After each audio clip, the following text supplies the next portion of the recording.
would you consider yourself an extrovert in that way? I remember talking about it a little bit.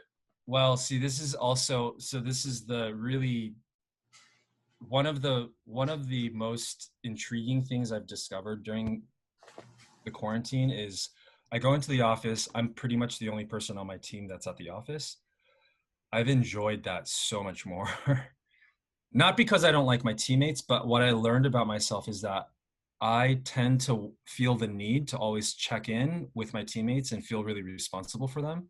Yeah, I think that's just that's kind of who I am. There's, maybe there's that shepherding component inside of sure. me that likes doing that.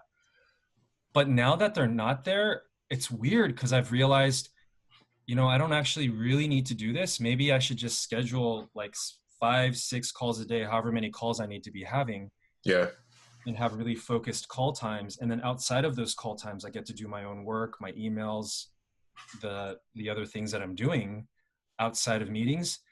Because I will say that as much as, so this is a really long-winded answer, but I've considered myself an extrovert for most of my life, but in the yeah. last year or two, I've realized I think I've become much more of an introvert. Hmm. And during this quarantine, I've realized I'm definitely much more of an introvert than I Oh even thought wow, like a year ago. Yeah, interesting. Much yeah. more of an So introvert than okay. like I love, yeah, I'm really social. Like I love people. I love being around people. But I think, and I kind of have a theory of introversion versus extroversion. Like my theory is basically, I think introverts just spend a lot more time being thoughtful and considerate. And extroverts kind of just like to show up and be like, hey, what's up? Figure it as is. We're Yeah, there. We're present. We'll just figure it out. exactly.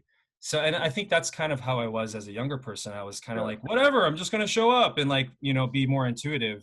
yeah. And as I've gotten older, I'm like, there's so much stuff to figure out. Like people are so complex. I want to be very, very careful. So I'm going to have one conversation, take like a break, have another conversation, and then I'm done. I'm like Yeah, ready to go. yeah.